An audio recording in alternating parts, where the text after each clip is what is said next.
What do Leonardo DiCaprio, Taylor Swift, and Reddit threads have in common? One name, Jake Gyllenhaal. For years, he's been praised as one of Hollywood's most talented actors. But under the surface lies a pattern that's raising eyebrows. A pattern so consistent it sparked one of the most brutal breakup songs of our generation. We're talking ghosted birthdays, double standards, and relationships with women half his age. And here's the kicker: no one stopped him. But by the end of this video, we'll expose the dating graph that even Taylor Swift predicted in a single lyric. And trust me, you won't unsee it. The video you clicked on? Jake Gyllenhaal is Hollywood's most toxic player. He likes them young. That's not clickbait. It's a case study. Because Gyllenhaal's dating timeline reads like a YouTube retention curve. He spikes fast, vanishes suddenly, and leaves heartbreak and headlines in his wake. In this breakdown, we're exposing the toxic player pattern that includes 20-year-olds, ghosted birthdays, and songs that became anthems of emotional manipulation. And by the end, we'll answer one question that no one's dared to say out loud. Is this a Gyllenhaal problem or a Hollywood problem? Let's dive in. Jake, 22. Kirsten, 20. The beginning of the cycle. When Jake Gyllenhaal and Kirsten Dunst met in 2002, it seemed like a match made in indie film heaven. Introduced by Jake's sister Maggie, they moved into a $1.7 million home and adopted a German shepherd named Atticus. But what looked like a grounded romance was quietly crumbling behind the scenes. By 2004, it was over. But fans didn't know until much later. They had already broken up, but continued appearing together in public to protect their image. The most telling quote, Dunst said, "I'm too young to get married." She was 22. Their dog became a point of emotional custody. Jake kept Atticus, who lived until 2015.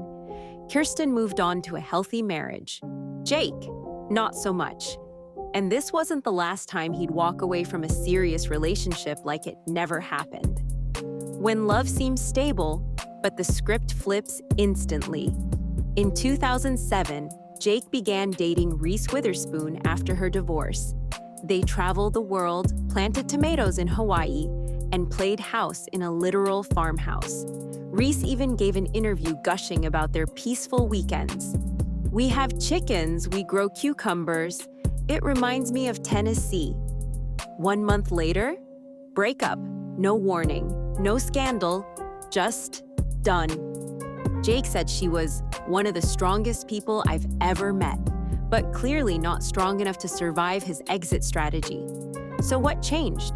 What patterns emerging? It's all about control, and things are about to get darker.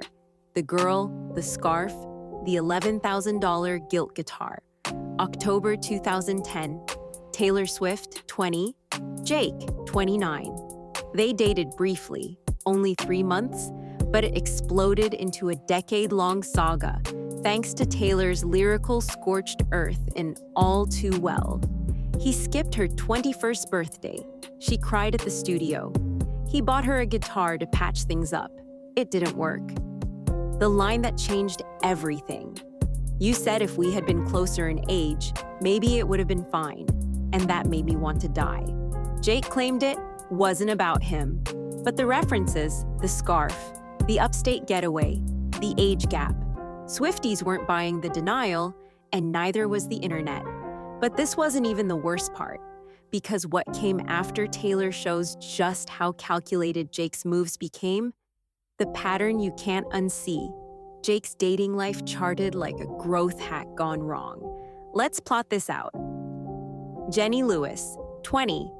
Jake was 25. Kirsten Dunst, 20. He was 22. Taylor Swift, 20. He was 29. Alyssa Miller, 23. He was 34. Jean Cadieux, 22.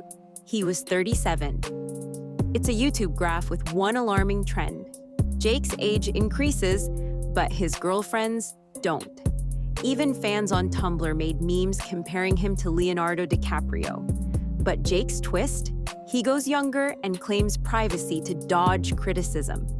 So what happens when this input bias flips?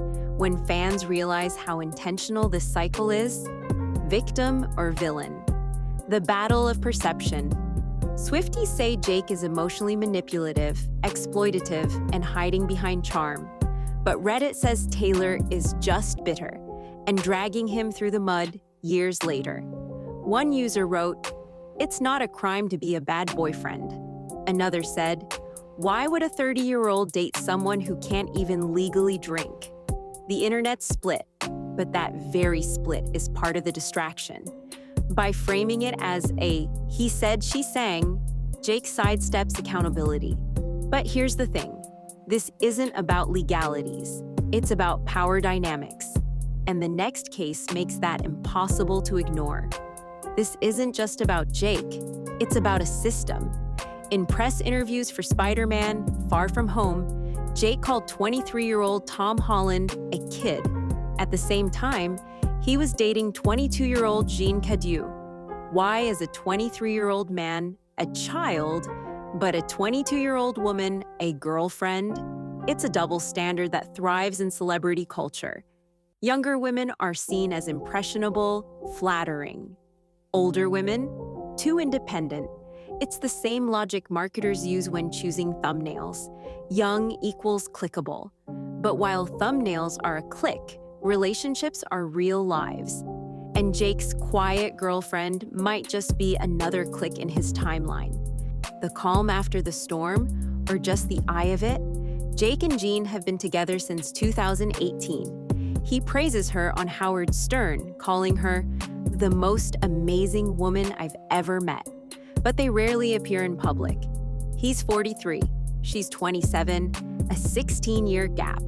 Jake insists it's private by choice, but critics argue it's PR management, a way to avoid scrutiny while keeping the cycle going. And if this really is a healthy relationship, why does it feel like we're still waiting for the pattern to break? This isn't just gossip, it's a lesson in audience trust. Jake Gyllenhaal's dating history mirrors the worst kind of content strategy. Fast emotional hooks, sudden disappearances, total lack of follow-through, then acting like nothing happened. And just like the algorithm eventually catches on to bad content habits, fans do notice patterns. Jake might be a Hollywood star, but if you treated your audience the way he treats his girlfriends, ghosting them after high retention, your channel would flatline. I'll get older, but your lovers stay the same age. That one lyric sums up everything we've talked about. Jake Gyllenhaal isn't alone in this behavior, but he's become a symbol of how unchecked privilege, age gaps, and curated PR can create a toxic cycle that Hollywood keeps protecting.